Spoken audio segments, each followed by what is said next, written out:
Wait. Daniel, stop everything.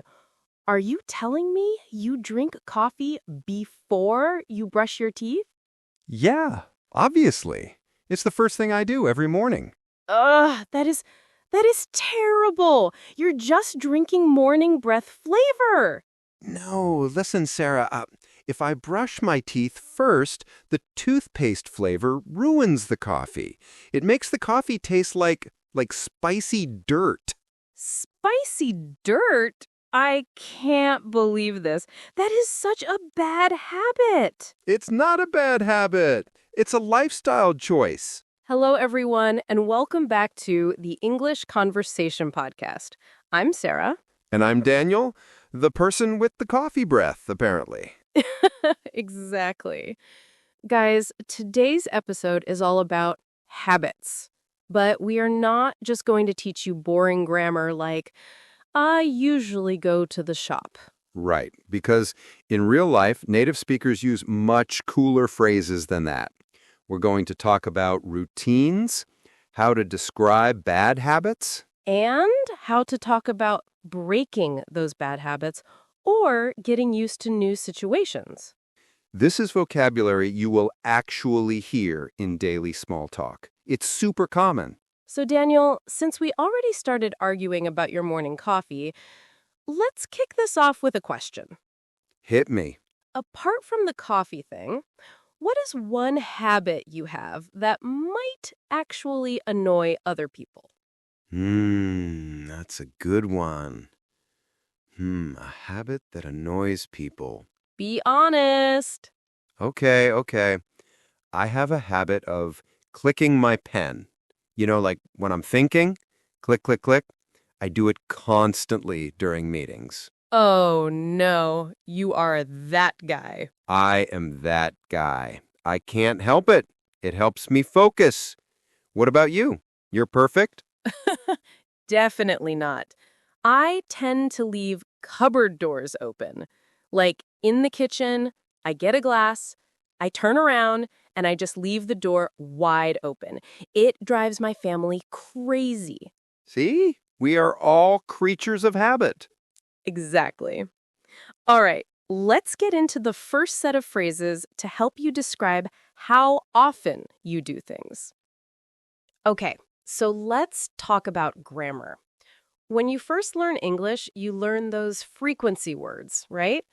Always, usually, sometimes, never. Right. I always drink water. I usually go to the park. It's fine. It's correct.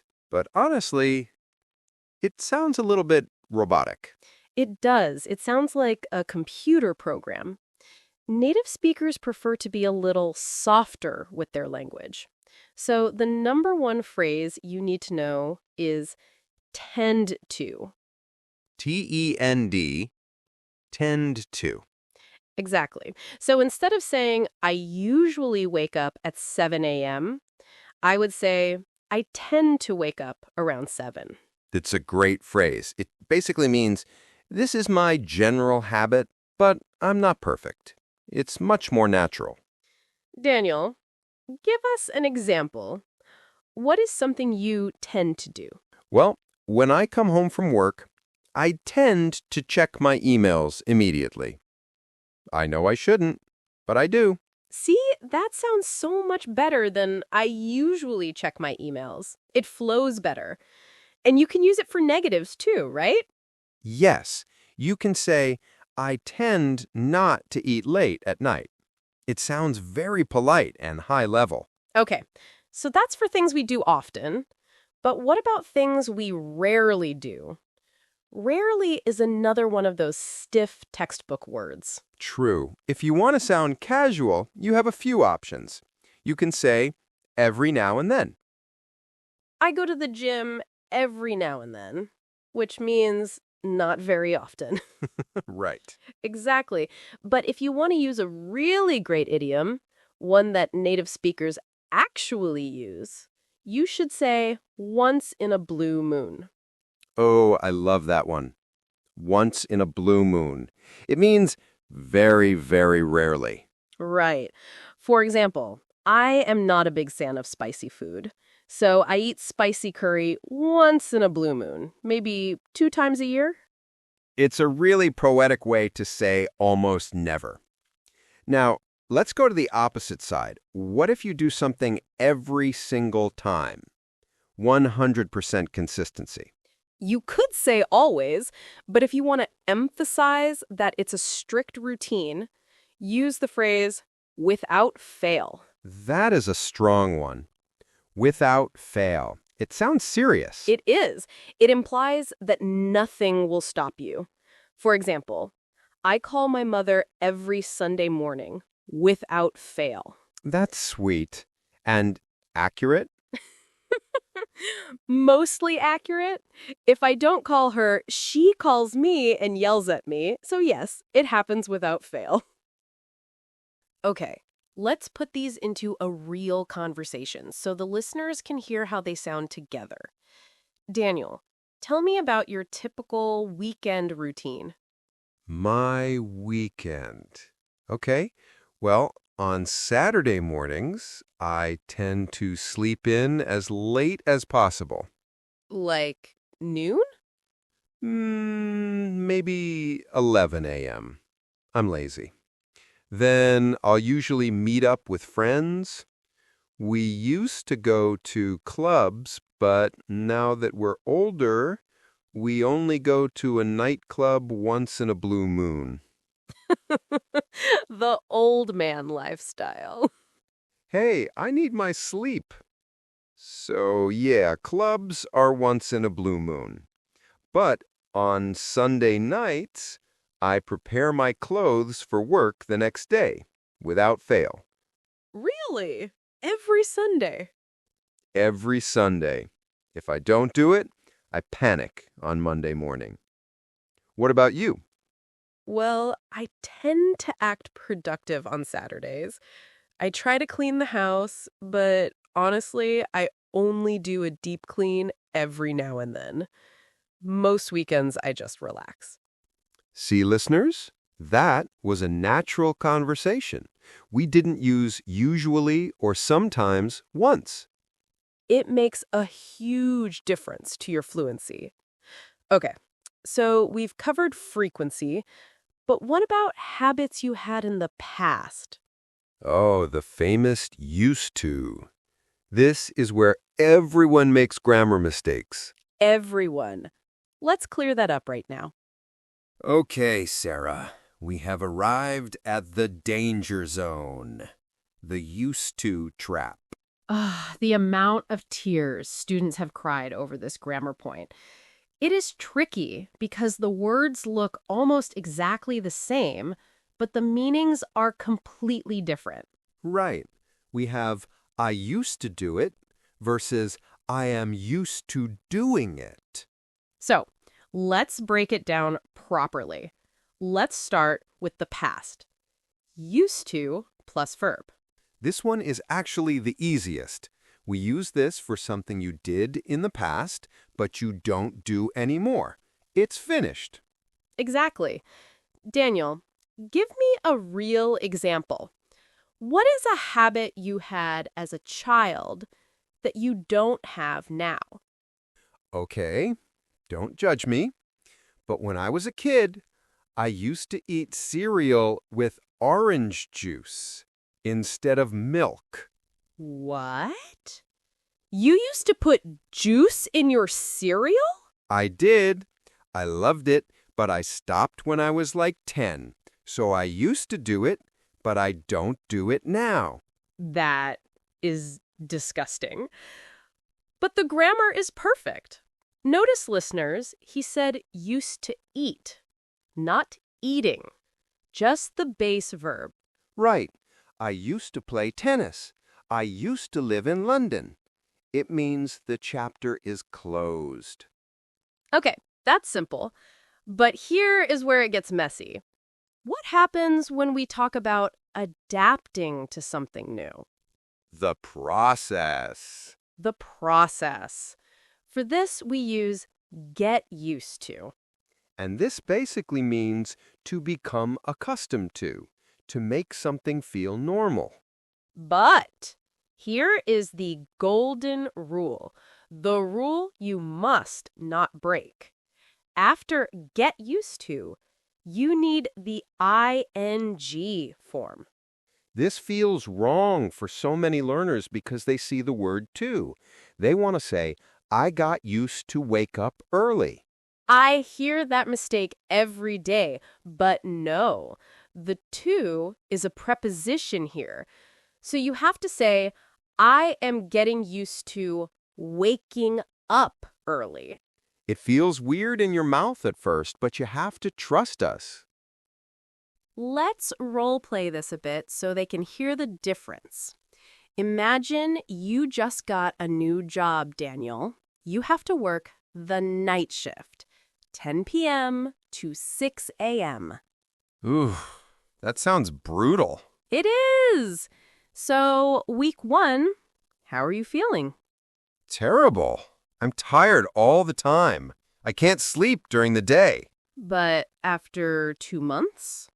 Well, by then, I guess I would say it was hard at first, but I'm finally getting used to working at night. Boom! Getting used to working. And eventually, after a year, when it's totally normal, Then you drop the get. You just say, I am used to working at night. It's not new anymore. It's your normal state. this happens a lot when you move to a new country, right? Oh, absolutely. When I moved to the UK, driving was scary. You guys drive on the left. The correct side, you mean? Sure. But at first, I was terrified. It took me about 3 months to get used to driving on the left. Did you ever turn into the wrong lane? Once, I almost caused a crash. But now, I am used to driving on the left. I don't even think about it. Is there anything you simply cannot get used to? Honestly, the rain. I have lived here for 5 years, and I still can't get used to the rain. It's just too gray. What about you? For me, it's touchscreens in cars. You know, old cars had buttons. I used to just press a button to change the radio. And now? Now I have to look at a screen while I'm driving. I've had this car for 2 years and I still haven't gotten used to using the screen. I want my buttons back. You sound like such a grandpa today. I am a creature of habit. Okay, so quick summary for everyone listening. I used to eat, past habit, finished. I am getting used to eating, the process, it's becoming normal. I am used to eating, the result, it is normal now. Perfect. If you can master those 3, you will sound so much more fluent. Now, speaking of being a creature of habit, let's talk about the bad stuff, the habits we want to break. Ooh, the addictions, the vices. Let's get into the dark side of habits. So, we've covered the grammar. Now, let's talk about the fun part, idioms. We've mentioned this phrase a couple of times already today, a creature of habit. I feel like that is my spirit animal, a creature of habit. For the listeners, let's define it clearly. If someone is a creature of habit, it means they like doing the same things in the same way every day. They value security and routine. They don't like surprise changes, like me. If you change my coffee mug, I get confused. Exactly. It's not necessarily a bad thing. It just means you are consistent. But what happens when that routine gets boring? Then we use a different phrase. Then we say you are stuck in a rut. R-U-T, a rut. Imagine a dirt road where wheels have passed over it thousands of times. It makes a deep hole or a track. That is a rut. And if you are in the rut, you can't steer out of it. You are stuck. So, we use this when your habit has become negative because it's boring. You feel trapped. For example, I need to quit my job. I've been doing the same data entry for 5 years, and I'm totally stuck in a rut. That is a great feeling to describe. It's when you need a change, but you just keep doing the same thing. So, if you are stuck in a rut, or you have a bad habit like smoking or biting your nails, what do you need to do? You need to kick the habit. Like a football? Exactly like a football. Kick it away. It's an informal, strong way to say stop doing something bad. It sounds much more active than quit. It implies effort. You wouldn't say kick the habit for something easy. You use it for addictions or really strong patterns. My doctor told me I have to kick the habit of eating fried chicken every day. Sad, but probably healthy. Now, Daniel, this brings us to the most famous and weirdest idiom in this topic. I know exactly which one you mean. Cold turkey. Why turkey? Why is it cold? There are a few theories, but the meaning is clear. To go cold turkey means to stop a bad habit suddenly and completely. No slow reduction, just zero. Right. You stop immediately. So let's say I drink 5 coffees a day. If I just cut down to 4, then 3, that is weaning off. But if you wake up tomorrow and drink 0 coffee? Then I am quitting cold turkey, and I will probably have a terrible headache. Okay, let's try a quick scenario to show how these link together. Let's pretend you are addicted to social media. Okay, that's not hard to pretend. I am. Okay, talk to me about it. Use the idioms. Well, Sarah, I feel like I'm stuck in a rut. Every night, I just sit on the sofa and scroll through Instagram for 2 hours. I waste my whole evening. That sounds draining. Are you going to try to stop? I really want to kick the habit, but I don't know how. I'm such a creature of habit. If my phone is there, I pick it up. Maybe you should delete the app. Just delete it right now. Whoa, you mean quit cold turkey? Yes, just do it. Rip the bandage off. That sounds terrifying, but maybe you're right. See, that is how native speakers talk about addiction and change. It flows really well. Okay, so we've covered the grammar, we've covered the idioms. Now let's wrap this up with a little free flow chat about our real morning routines.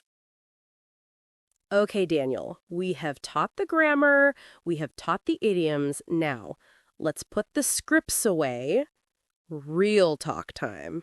Oh no, I'm nervous. We're going to talk about our actual morning routines, not the Instagram version, the reality. Okay, the truth.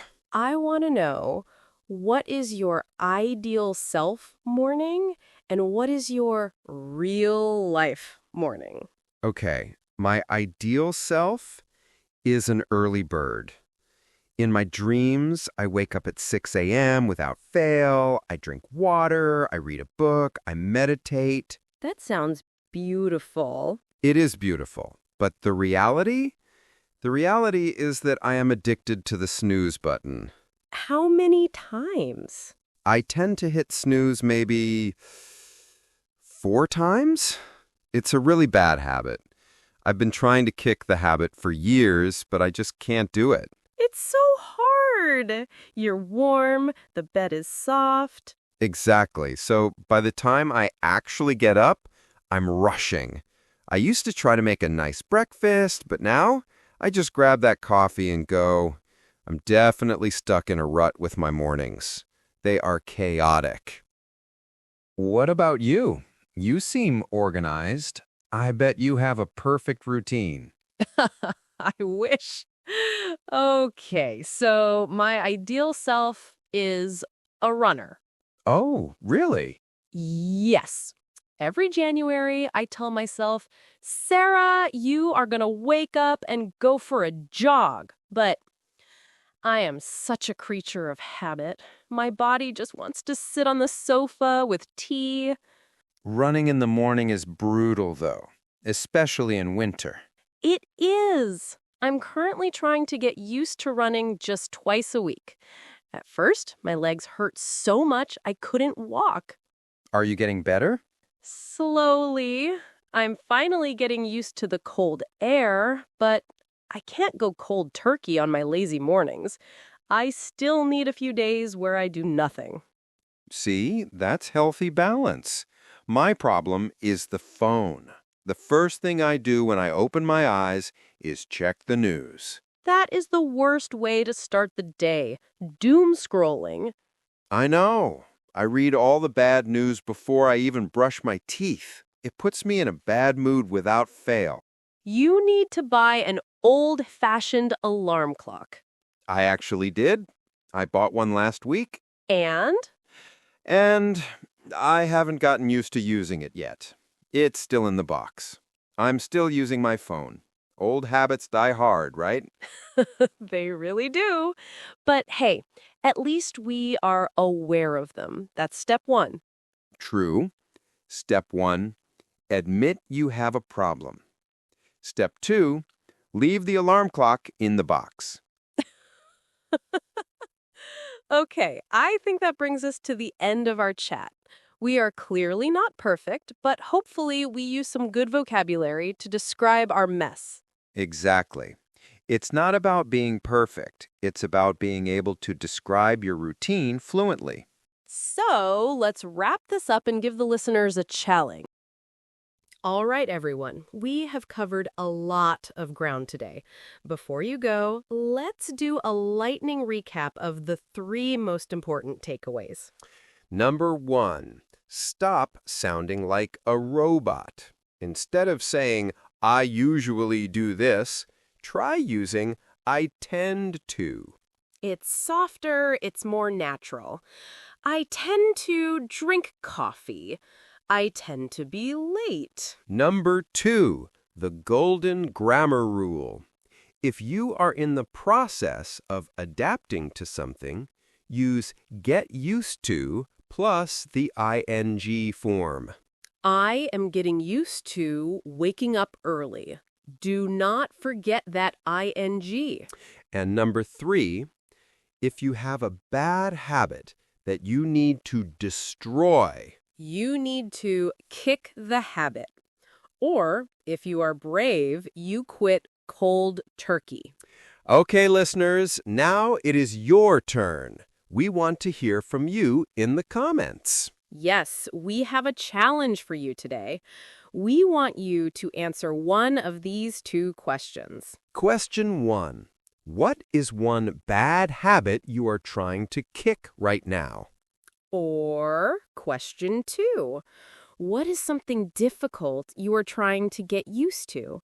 Maybe a new job, a new city, or a new diet. Put your answers in the comments below. We will be reading them and correcting your grammar if you get it wrong. We'll be nice about it. But seriously, writing it down helps you remember it. If you enjoyed this conversation and learned something new, please give this video a thumbs up. It really helps the channel. And don't forget to subscribe and hit that notification bell so you don't miss our next episode. We post new conversations every week without fail. Look at you, using the vocabulary until the very end. I'm a creature of habit, Sarah. All right, guys, thank you so much for listening. I'm Sarah. And I'm Daniel. Go brush your teeth before your coffee, please. Bye, everyone. See ya.